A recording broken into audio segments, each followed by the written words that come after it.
Is that Russian? There's the intro clip. What the fuck? All right. Anyway, what's going on, huh? So what's this random deck about that I've never seen before? Ooh, Okay, so Transformer. first of all, I need to edit something real quick. If I had to guess, this deck was more than meets the eye.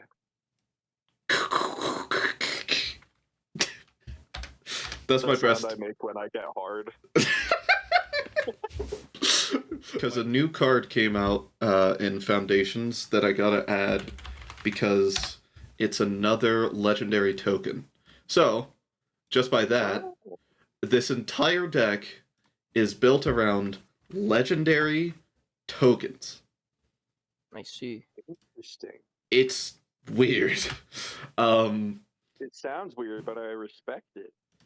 Right? Like, this is terribly interesting. And it's because Soundwave's got two sides to them. There's two sides of this deck.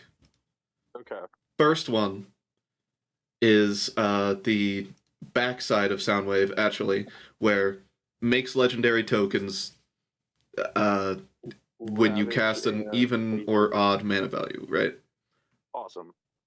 You either make Ravage, a 3/3 legendary black robot with Menace and Death Touch, which is kind of crazy if you ask me. It's kind of wild. Or you make Laserbeak for an even value, Ravage for an odd value. Sorry. Laserbeak's a legendary 2/2 robot artifact with flying and hexproof. Honestly, Ravage is better out of the two, but like Laserbeak is pretty cool. Anyway, so that's the first side to this deck. Flying and hexproof's not bad at all. Right? I mean, if it was bigger than a 2/2, I would say this is awesome token, but like, eh. Fair. Do you have any like anthem effects? Or... I mean, it's still a spooky little guy. Okay, so the funniest anthem effect I have is actually something that helps the deck with the legendary tokens so much, and that is Mirror Box. Y'all remember this card? Oh yeah, I know Mirror Box. Oh boy, do I know Mirror Box. Yup. Jeez. So it just gives every legendary creature you control +1/+1, which is just very simple anthem effect, but the legend rule doesn't apply to a permanence you control, which means you can get as many Ravages or Laserbeaks you want. Too bad that it's not going to scale off the token thing, because that's just non-token. Yeah, I know. No, that's the one downside. I do see you have Felidar Retreat, though, and that can be a bit of an anthem effect for you. Yes, so that's the main reason why that card is in there, honestly. That makes sense. Because it makes tokens, but not legendary ones. Yes, yeah, like, this deck is technically token generation, but mainly we want legendary tokens just for the gimmick, you know? For sure. That's the bit of the deck. Exactly. And you want to go with the bit. Can't give up the bit. Believe me, I know the desire to commit to the bit. Exactly. So we've got a bunch of legendary tokens. Everything in this deck goes to specifically both sides, one or the other side of Soundwave. So we covered the legendary side, Soundwave Superior Captain. Yeah, for sure. Now the original side, Soundwave Sonic Spy, cares about your tokens dealing damage so that you can cast instant or sorceries from opponents' graveyards. So interesting. Let's read out Soundwave Sonic Spy. Essentially just a white, a blue, and a black for legendary artifact creature robot. 5/4. Already kind of nice, honestly. 4 mana for a 5/4. No kidding, right? Not bad. Yeah. Power creep has been going crazy. Anyway. Insane. It has more than meets the eye so that you can cast it flipped, but we'll cover that later. Whenever one or more creature tokens you control deal combat damage to a player, exile target instant or sorcery with mana value equal to the damage dealt from their graveyard. Copy it. You may cast the copy without paying its mana cost. If you do, convert Soundwave. This explains a lot of the mill cards that I'm seeing in this deck. Yes. So this deck does not want to mill opponents out.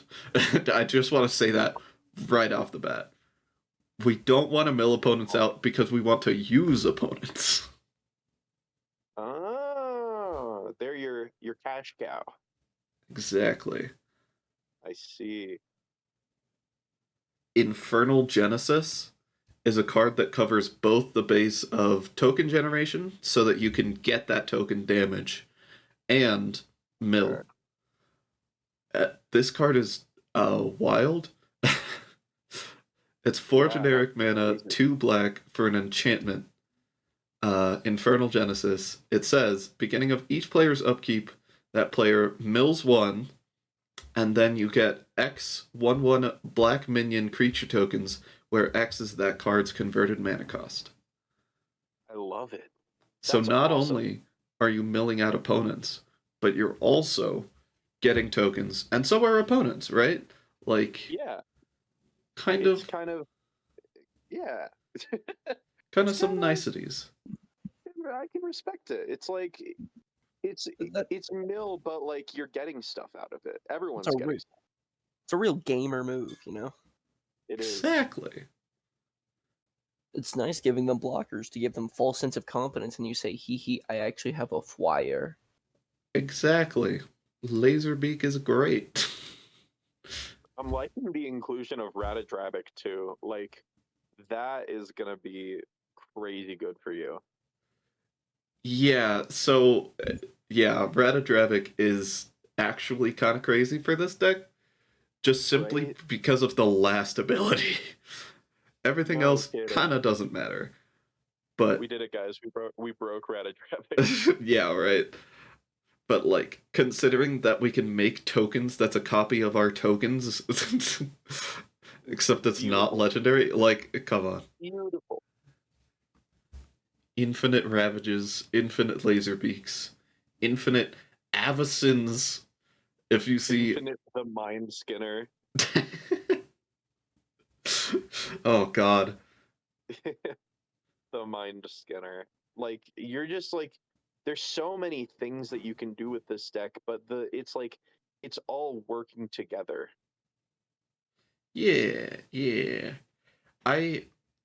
The hardest part about building this deck Yeah. was something that I tried to do with a previous deck, and that is every card attempts to make a different named token.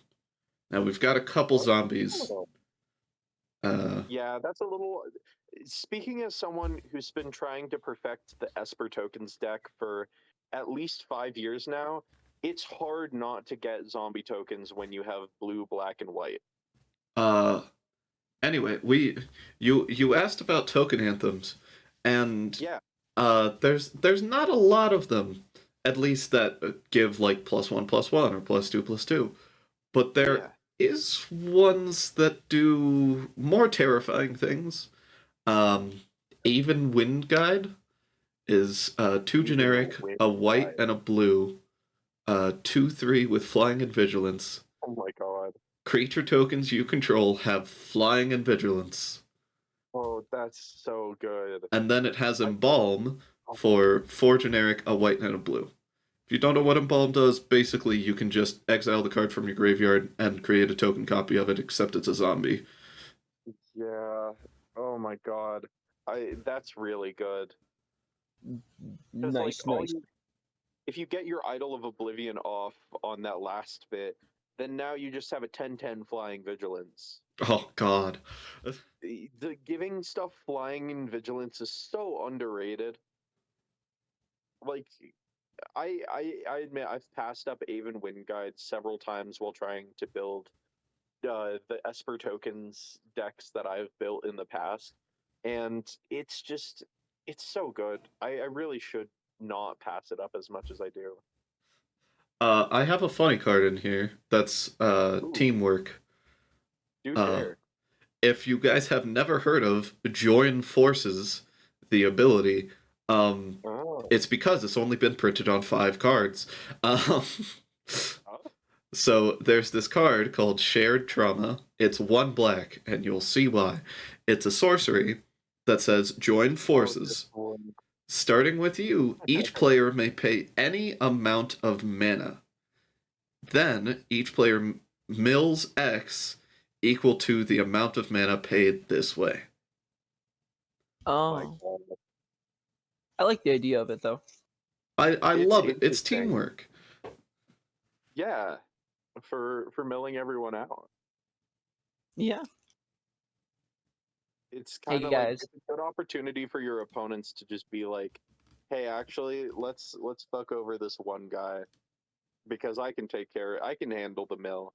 This other dude, he can't." Say every Yeah. single card in this deck, with a couple exceptions like Deny the Witch, but every single card in this deck either makes tokens or mills cards. That's beautiful. Either that that's or art. cares about tokens, like it says token in the card. Okay. What if it doesn't care about tokens, and it specifically says it does not give a shit about tokens? Then it Well, mills. I'd say that it's a little close-minded, like because they're little guys doesn't mean that they don't deserve to be cared about, So, because of that one, like, essentially blockade I put upon myself, Uh-huh. our removal is funny. Interesting. Like Generous Gift, a classic. Naturally. Yeah, but what are you gifting? I don't know, just a 3/3 green elephant, and then destroying any Thoughtful. target permanent. I think the fact that you're giving them an elephant is that's what matters. Like that is a nice elephant, if you ask me. Absolutely. I see you have contraband livestock. Like, that's a sliding scale. Exactly. It could go anywhere from they make a goat to they get a 4/4 green ox. Like, This is Nice some good guy. options for them. Like, and it's on a D20 roll, so like their options are equally as likely. You Except say for that. the goat. But except for the goat, yeah. except for the goat. Jack the That's a goat. distinct. Jack is the goat. Flexes in German. What? Flexes in German. What is flexes in German? Hold on. Now I gotta look that up. What? Oh. Well, you may be wondering, how the hell do we get through? Especially if people are running a token deck and we just can't get through. Well, Right. besides like Aven Wind Guide, we still have other ways. I could list them all out, but I'm lazy. This is one of them though. Temet, Vizier of Noctamun. Legendary creature, human cleric, 2/2. Says beginning of combat on your turn, target creature token you control gets +1/+1 until end of turn and can't be blocked this turn. Beautiful. Then has Embalm for 3 generic, a white and a blue. Nice. And he truly is flexing, or Burgund in German. I probably butchered that pronunciation, but I had to bring it back. Bro had to bring it back. Bro had to bring it back. Nice. Very cool. Very cool. I tried my like that. best to throw in every single legendary creature token. Yeah. Every single one in these colors, because obviously. Right. All right. Let's see. So, what are your main win cons with this deck? Like, how do you intend to win with it? Well, besides just swinging out for a shitload of damage from tokens, Totally. it might just be from other people's stuff. Yeah, fair. Because the old steal your win condition is a decent win con. I That's a mean, classic win we get con. to steal any target instant or sorcery from a deck as long as we deal enough damage. All right. Now, there's something I just now thought of that I don't know why I wasn't thinking of earlier. There's a token deck, right? Yup. Obviously. Yeah. Is there any way to just make 14,000 tokens one turn? Oh god. Besides if you have an insane amount of mana like Martial Coup, um, That would do it. that would sure do would it. Yeah, But it was mostly just, I'm curious if there was a way to just plop down 400 tokens. And you know what? Martial Coup is probably the best way to do it for this deck. it That's might true. be. I was also thinking like something along the Ooh, lines of Ink like Shield. Ink Shield. That's true. I was also seeing Dread Summons as an option for that too. Oh, true, true. Yeah. Entrapment Maneuver if you're against a Voltron deck. Ooh. Entrapment Maneuver would do that as well. Going is keeping. What? Anyways. I don't really know. Anyways. We still have board wipes in this deck despite everything having to say token. Right. Despite our restrictions. There's Descend Upon the Sinful, there's Hour of Reckoning, Martial Coup, which we already talked about. For sure. And I think that's actually it. Okay, cool. Those are still some decent options for board wipes, and they'll leave you on like the better side of things. Yeah, I mean, technically Perplexing Test is a board wipe as well.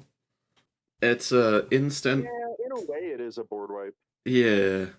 3 generic, 2 blue, choose one. Either return all creature tokens to their owner hands or return all non-creature tokens. Or non-token creatures to their owner hands.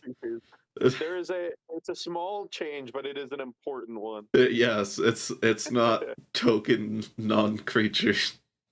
Say bye to your treasure tokens, I guess. Yeah, I guess so. Nice. What do you think is your favorite card in the deck? My favorite card, besides Soundwave, because I love Soundwave. It's a really interesting commander, just like from the get-go. Oh wait, we have one more board wipe. Wandering to Verulama. Sorry, I forgot. That's the sneaky one. Yeah. I think my favorite actually is Battle at the Hell Vault. Oh, interesting. It's the one battle that you have in the deck. No, it's not a battle. It's not a battle. Wildly enough, When it did is you an add a battle? enchantment saga. Oh, I see. It's 4 generic, 2 white for a saga, which if you know what it does, you just start with a lore counter, and after you draw a card, you put a lore counter on it, sacrifice it after 3 lore counters. And then, so the first and second chapter of this saga is, for each player, exile up to 1 target non-saga, non-land permanent that player controls until Battle at the Hell Vault leaves the battlefield. I see. Already, Okay. assume you're playing a 4-player game. In 2 turns, you will get rid of 6 permanents temporarily. Oh my god. Yeah, no, because you're so right. I didn't realize that it said each player. And that includes you. So if you have something with like an ETB effect, then you're doubling up on that trigger, because then it's just like a really delayed blink effect. Yup. And that's not the only thing. The last chapter, create Avacyn, a legendary 8/8 white angel token creature with flying, vigilance, and indestructible. Oh my god, I love that art of her defeating Grizzlebrand too. It's great. Awesome. So good. But yeah, get rid of 6 permanents. I mean, at most 8, but in reality, you're probably not going to exile your stuff that much. For sure. But like, and then you get an 8/8. Like, oh. That's just wild. And then say you have Mirror Gallery and Clone Legion. Oh my gosh, I was just about to bring up Clone Legion because that is like one of my pet cards that I've had since I like started playing the game. Like I love that card so much. So For the good craziest reason. part about it is that with our Mirror Box and Mirror Gallery, Oh my goodness. we can just make more of their cards. Just keep going. Oh my god. Stop. Won't stop.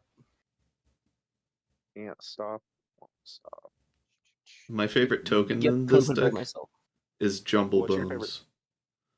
Jumble Bones. It's Hold from on, now I gotta find Ozox the Clattering King. It's Jumble a Bone. Foundation Jumpstart card. Ooh, new card.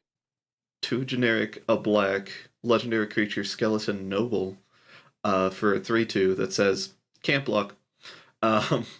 When it dies, block, create sorry. Jumble Bones. Legendary 2/1 black skeleton token with this creature can't block. And when it leaves the battlefield, you return Ozox from graveyard to hand. Beautiful. Oh gosh, what was that one card that I was going to mention? Hold on, let's see. Oh yeah, it was Tasha. Okay, so I think Tasha, the Witch Queen, is kind of like a sleep, like not like how would I put it?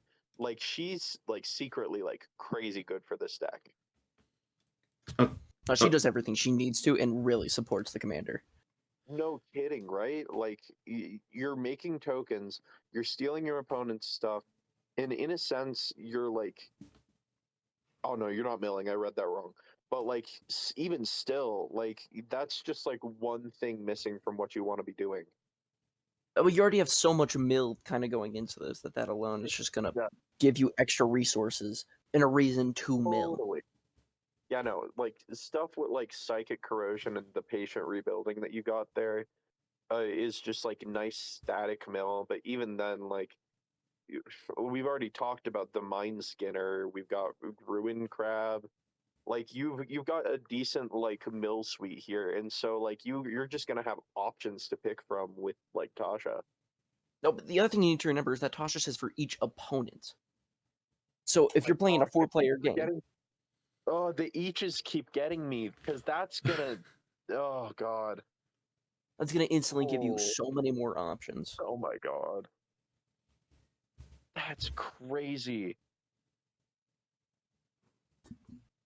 Yeah, no, Tasha might be one of the best cards in this deck. It's a good, like, extra commander. Worst To be case. straight honest, after seeing Tasha, I'm halfway thinking of making a Tasha deck. Fair. Super Tasha's a valid, great card. actually. Another new card. Kiora, the Rising Tide. 2 generic, a blue, legendary creature, Merfolk Noble. When it enters, draw 2, then discard 2. Nothing crazy. But then, it has Threshold. So when it attacks, if there are 7 or more cards in your graveyard, you may create a Scion of the Deep, a legendary 8/8 blue octopus. I like that it's on an attack trigger and not a hit trigger. Yeah, the fact that it's not on combat damage is really nice. Oh, it's always Because so then- nice. That's so good because then even like you don't even really have to hit. You could get chump blocked, but then you still have your big token guy that you're just gonna make a bunch of copies of. Exactly. And it's always really nice. Because the sheer amount of things that get just straight up turned off because, oh, I have to actually hit them. I love this deck because Transformers. Absolutely goaded. Plus, it gives that love makes to you- legendary token creatures that no one really cares about. Yeah, no, like I got the precon that Inquisitor Eisenhorn came from, and I've not played that card once ever. I think actually, but it's cool to see it in like a deck, you know. It also works really well in this deck. Really? Because most of the legendary creature token generators do it a bunch of times just simply because you're not going to be able to put out a bunch of them. but we can with Mirror Box and Mirror Gallery. So, for example, Inquisitor Eisenhorn, we can just get, if we're lucky, we can just get a 4/4 black demon creature with flying every turn. Which is crazy because, like, that's almost like a fourth of the deck is instants and sorceries. So you have, like, give or take a 1 in 4 shot to just get a 4/4. Which is really nice. Especially every turn after turn 4. Like, dang. Yeah. It's revealing the first card you draw as you draw it. Like, that's a little bit of an unfortunate thing, but if it's like, but that, like, the upside is just insane, and then it also investigates on combat damage. Yeah, just in case you need more tokens. In case you need a little more tokens. I'd like to build this deck without the restrictions I put on it, just to.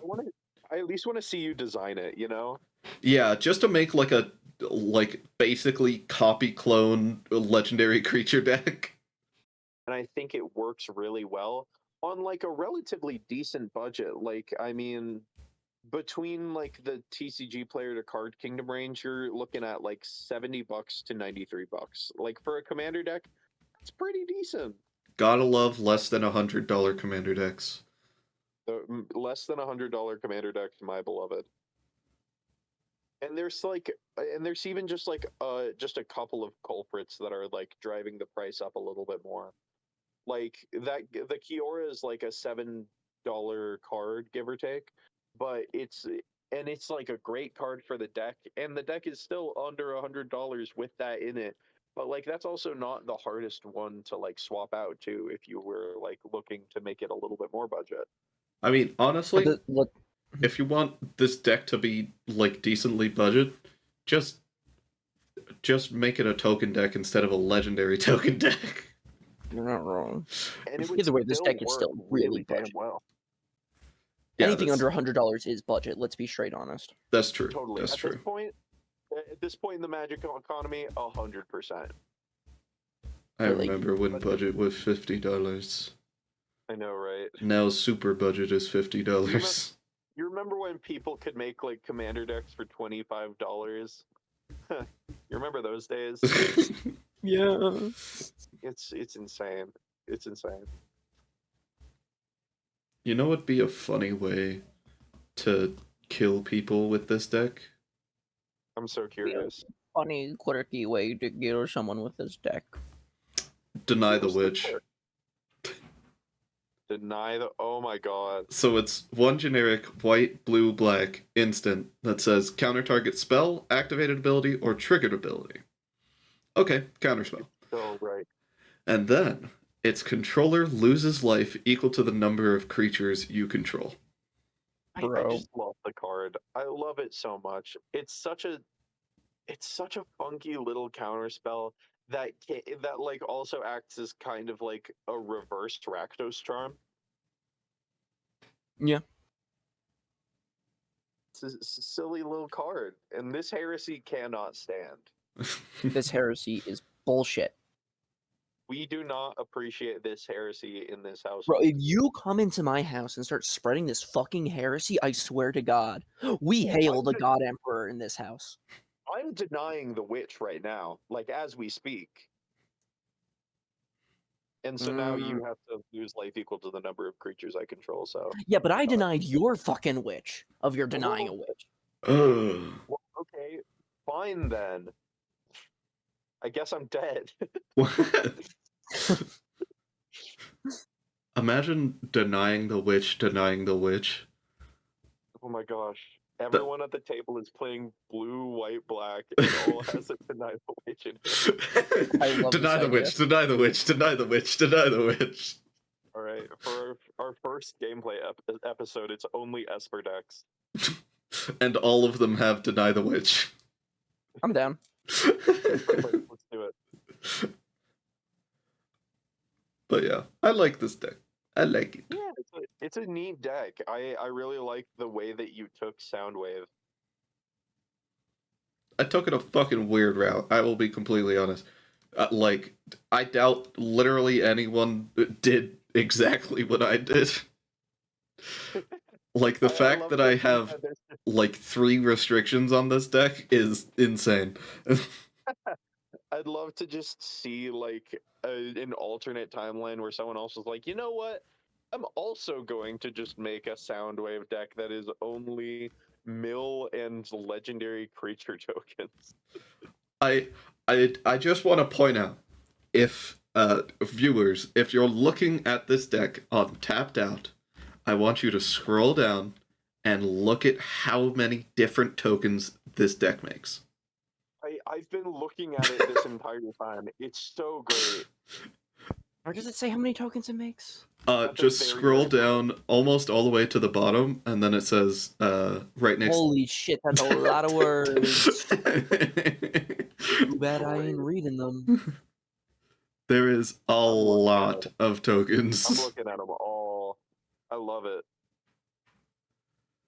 That is Although I gotta say, it doesn't give you the impression of like how many legendary creature tokens there actually are in this deck, because there's a lot. There is okay. There is literally as many as I could put in here. With like your restrictions and stuff. Not even with my restrictions. If it was a legendary creature token, I'd put it in. At like every single time I searched legendary creature token in Scryfall, which best card searching site ever. Scryfall sponsor us. That would be great. We love you so much. But yeah, every single thing that makes a legendary creature token that isn't in an unset. That isn't in an unset. You know, you should make a version that does include unset legendary creatures. That would be great. But yeah, I think the only one that is missing is like, I guess you could make legendary Jaces. Like that one Jace with kicker. Yeah, wait, why didn't you do that? Well, because it's not exactly they're creatures. It's legendary planeswalkers. So that, while that would work and that would be fucking hilarious, but it wouldn't fit the exact bill of the deck. And like Venser, I didn't put in because there is literally 0 cards in the deck that say proliferate. Yeah, that makes sense. And Book of the Vile Darkness, I know I want to make a Vecna, but none of the cards actually synergize with the deck. That'll be a different deck. I wanted the one that I wanted to put in most was Mech Titan Core, because I would love to see actual Voltron. Oh my god! But there's, I don't even think there's enough artifacts in the deck. Oh my god, no, I don't. There aren't. So. There literally aren't. There's a way to make it work, though. Sounds good. So how do we close this episode out? Just like that. Bye. Yep. Okay, cool. You got it. All right. All right.